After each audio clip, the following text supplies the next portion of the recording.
Man, I'm missing London as much as you guys. But if you are stuck at home and you want some like London-y things in your life to help you pass the time during lockdown, I'm gonna give you some suggestions. And by the way, if you're new here, I'm Jess and I help people to visit London like they live here, usually.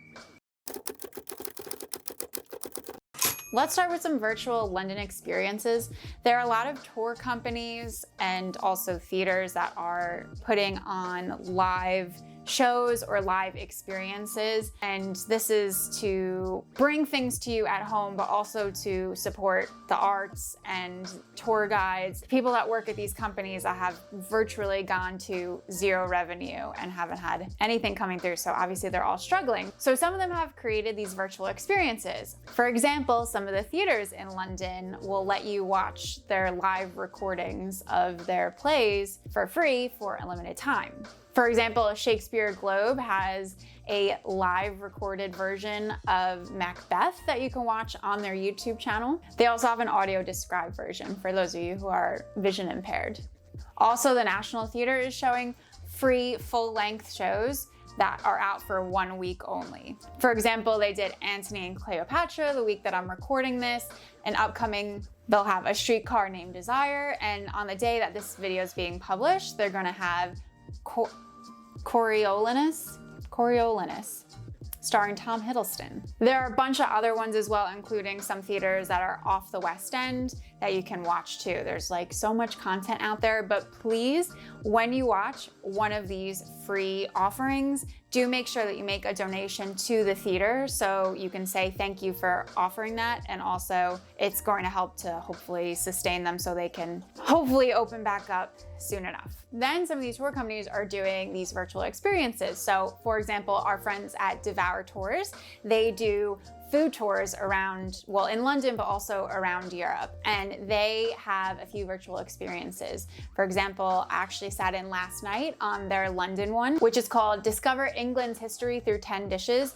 So Shabby, who is their London tour guide, she's fantastic. She's London born and bred, but she's been a tour guide all over the world. She, for an hour, goes through the history of England and how food has been a part of the history throughout. You also get sent a recipe card with some of the information and the recipes that are mentioned in that session, and you get a discount on their cookbook, which covers recipes from all over Europe. And they have other ones that are not London ones, like they have a how to pair wine and cheese, like a Parisian one. That sounds yummy.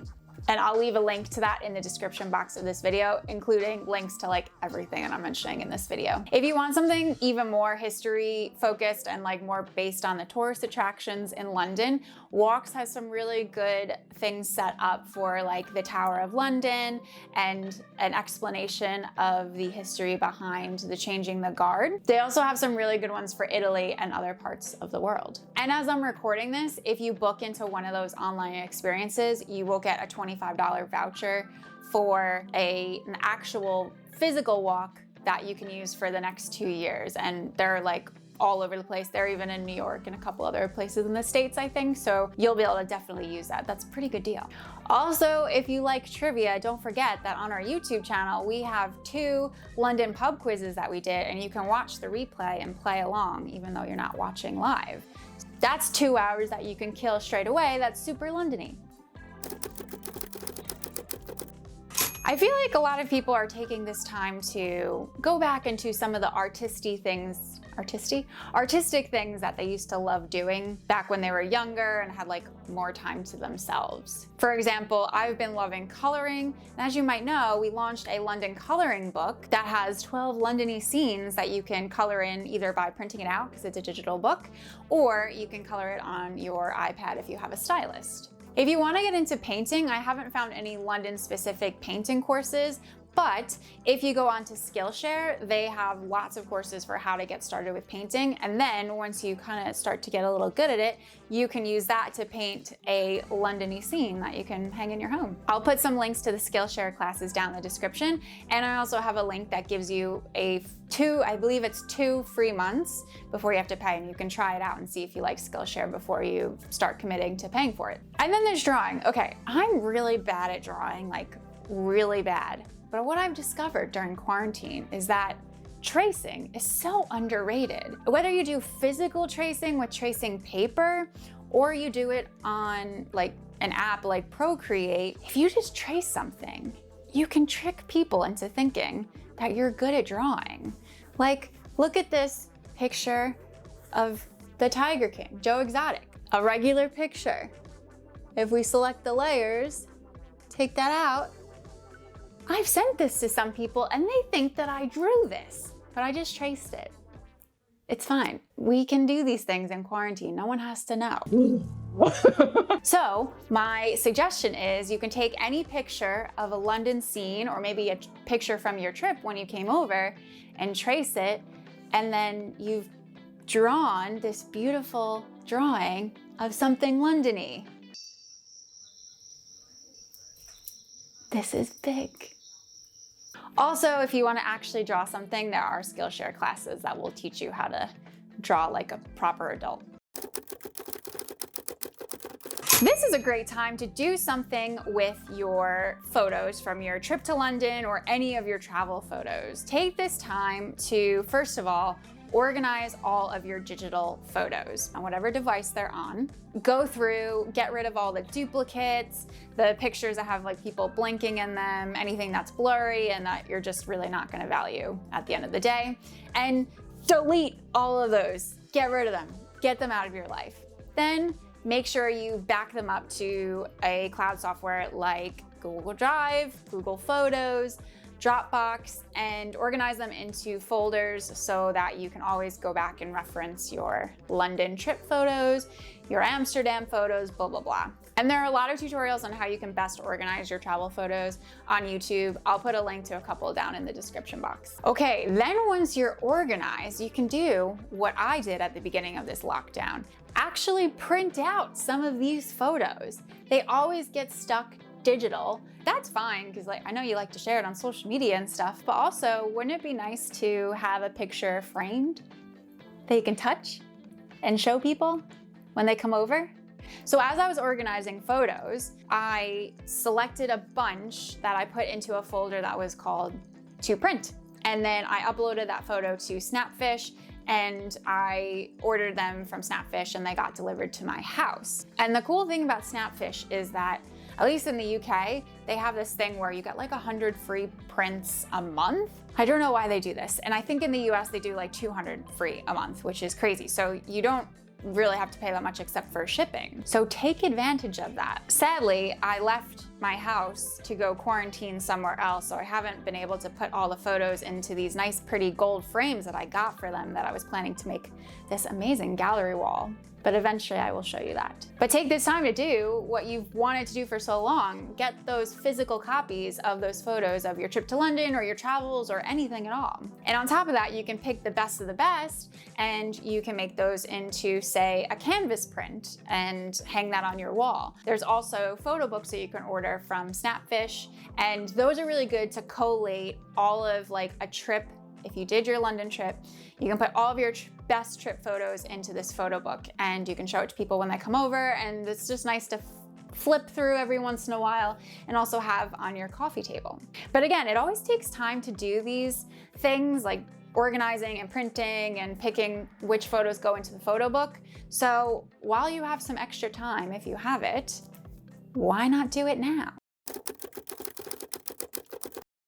Since I've been stuck inside so much, I have been researching and thinking about interior design so much. Have you been doing the same? I've been watching so many DIY decor videos on YouTube and small flat transformations and things like that. But what you can do is, if you're doing a little bit of redecorating while you're stuck at home, think about how you can incorporate your love of London into your decor in subtle or not so subtle ways. I find that Etsy is a great place to start this search. First of all, Etsy, if you don't know, it's a marketplace where independent craftspeople and sellers, shop owners will sell their handmade and vintage items. So if you buy something from Etsy, you're supporting a very small craftsperson / business. But Etsy is also a great place to find really unique, interesting items. And if you just search London, you'll be able to see what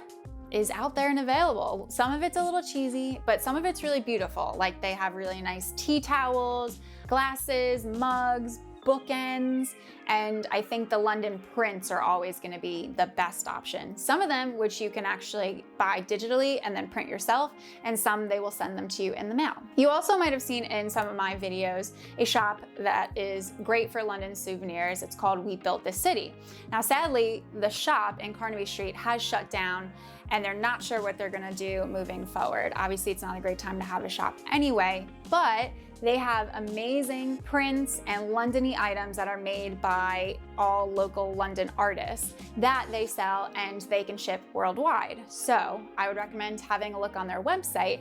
And at the time that I'm recording this, they're also doing I think it's 20 to 25% off for everything in their shop. But if you buy from there, you're supporting a local London artist as well as a small business. We Built This City. And the shop has like really cool, funky, really interesting items that you probably won't find anywhere else. I'm sure if you've been to London already, you probably found some small little boutiques and shops that you really liked. And maybe you thought, I would have liked to have picked up more things if I had known I wouldn't be able to go back to London anytime soon. Well, a lot of shops are actually shipping internationally, and most will ship to anywhere in the UK if that's where you're based. Have a look at what those shops are offering and see if anything strikes your fancy. Just because you're not in London doesn't mean that getting a piece that was made in London isn't as special. Plus, again, you're supporting a small business, all of which are struggling significantly right now. For example, if you're looking for some cool, funky clothing, Ragyard is fantastic for that. Their shop is closed, but you can still order online. And we have a video about the story behind Ragyard and the family that runs it and how they are transforming vintage pieces into new modern pieces and how they're actually super sustainable. So make sure you watch that video too, and you'll see why these pieces that they sell are so super special. Think about what shops you found that had like home accessories or accessories that you can wear. Like for me, I'm personally looking for some sustainable jewelry to buy. I would really like a necklace and some hoop earrings. So I've actually gone on to Etsy and I found a few London-based artisans making jewelry out of recycled and sustainable materials. And I'll leave links to those down in the description so you can have a look for yourself. And I've also found some other companies that are based around the UK that are still quite small, but are producing things on a little bit of a bigger scale. But any shop you can just check online to see where they ship and what they're able to send you and see how you can support them and get something amazing in return. You can do some London shopping too by buying some London-y drinks if you're based in the UK. For example, you'll have seen if you watch my video of the best bars to visit in London that you never heard of, there's one that's called the Distillery and it's based on Portobello Road in Notting Hill. They have a shop where you can pick up their Portobello Road gin, which is brewed literally downstairs and also in another spot in South London. Obviously this shop is closed, but you can order these gins online and get them sent to you. They're also doing some interesting things like selling wine bundles and also cocktail bundles where they send you everything that you need to make a specialty cocktail. There are a bunch of other breweries and distilleries in London that are doing similar things. Like if you've been to Maltby Street Market, you might have seen Little Bird Gin. They have a little like gin bar there and they brew their gin right in South London in Peckham. You can also order their gin from there. But again, every business is trying to move their stuff online. So especially if you're based in the UK, see if you can order something for your drinking cabinet direct from the brewery or distillery.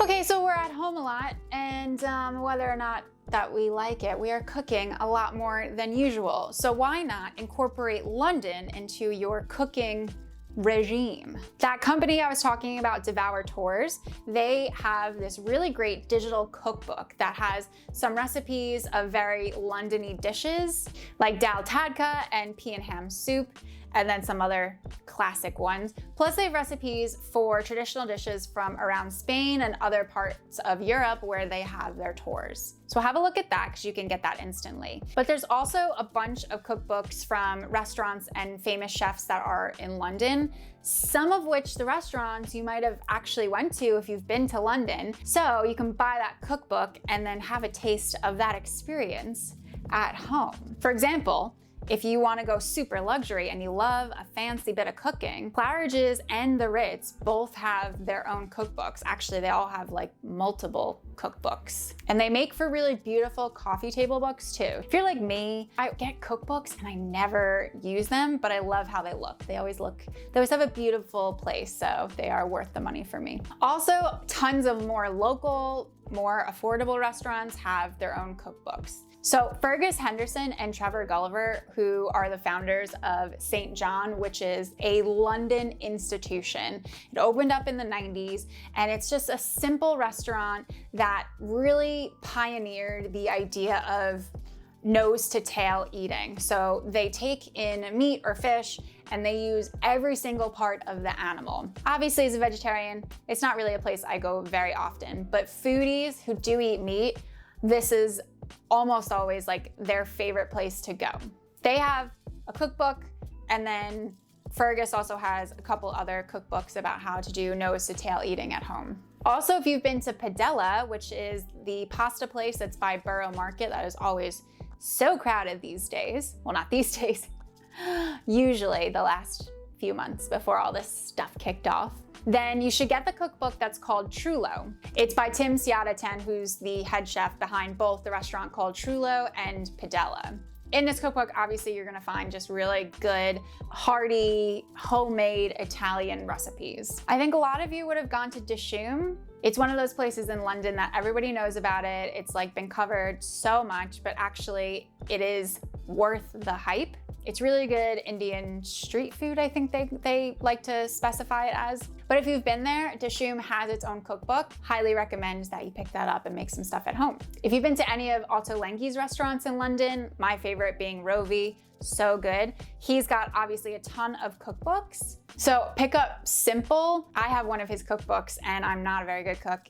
I find his recipes to be quite difficult, but Simple is meant to be easier, simpler, quicker recipes that you can make. And finally, if you've been to MILDRED'S, which is a fantastic vegetarian restaurant in Soho, they have their own cookbook as well. Like they have really, really good recipes at their restaurant, like just really good comfort food that you usually don't get as a vegetarian. So their cookbook is gonna be delish.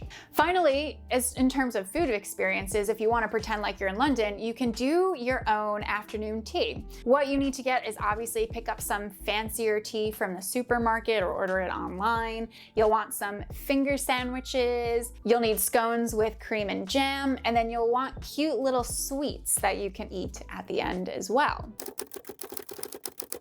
In addition to eating like you're in London, why not drink like you're in London? Here are some common London drink recipes that are super easy to make and like doable to actually make while you're at home. A London classic is a gin and tonic, but I recommend that you first of all buy like a nicer, more specialized gin. So you'll probably want to go to the liquor store or order something online, and make sure you research what kind of tonic pairs best with that specific gin, and also what kind of like additional garnish thing also pairs well with it, because lime doesn't work with most gins actually. I mean, it does if you're 18 and drinking at the Wetherspoons pub, which is a very, that reference you guys aren't gonna get. Wetherspoons is like a very cheap pub here in the UK, we'll just say that. They are not pulling out any specialty gins or anything if you order a gin and tonic. To see how they make a proper gin and tonic at Mr. Fogg's, which some of you might have been to, this is from their gin parlor in Covent Garden, then I have put a link to a video in the description box, and they show you exactly how you can make a really high-end, fancy, but still pretty simple gin and tonic. Londoners love a good PIMMS cup in the summer. It is like the go-to summery drink because you can order it by the pitcher. It's just so refreshing and tasty. And it is the official drink of Wimbledon, the tennis tournament. PIMMS itself, it's just PIMMS. If you ask somebody what kind of alcohol is PIMMS, they're like, it's just PIMMS. It doesn't really have a category, like it's not a gin or anything like that. But you take PIMMS and you mix it with the UK's version of lemonade, which if you're in the US, it's probably gonna be better for you to get lemon soda. And then you chop up a bunch of fruit, chuck the fruit in, put it in a jug, and then you drink it out in the sunshine, and it's like just very nostalgic for summer, and it's super yummy. I've brought this recipe back to the US and shared it with some US family and friends, and they still talk about it like years later. And they always are like, can you just bring some PIMMS back with you when you come back to New York? Thanks. How to Drink is a really good tutorial on how to make a PIMMS cup, so I'll leave a link to that in the description. If you've watched our video with Sandy, who takes you to some of the best coffee shops in London, you'll know that the espresso martini was actually invented by a bartender in London in the 1980s. And the story goes is he made up this drink because he had a very famous patron come in and say that he or she wanted a drink that would wake her up and fuck her up. And that's where the espresso martini came in. Now, I don't really drink espresso martinis because I react to caffeine as if you gave it to a 4-year-old and my heart beats out of my chest. I have to get the decaf version if I do get it, and it still feels like, ugh. But if you're a coffee lover and you've never had an espresso martini, you're missing out. How to Drink has a really good tutorial for 2 different ways you can make espresso martinis at home, and neither of them require that you have an espresso machine. So that's great because I don't know how many of us have espresso machines at home right now. Maybe if you have an espresso. I guess you can do an espresso to an espresso, can't you? Yeah, okay, you might actually be good. How are you keeping London in your life or travel in your life while you're on lockdown? Let me know in the comments. And you should still keep planning your trip to London because it's gonna come around eventually. And you should start that by clicking the box below me, which is a playlist of videos that cover a bunch of areas and things to visit while you're in London that you definitely have never heard of because they're very underrated and they're not usually talked about by the usual guidebooks.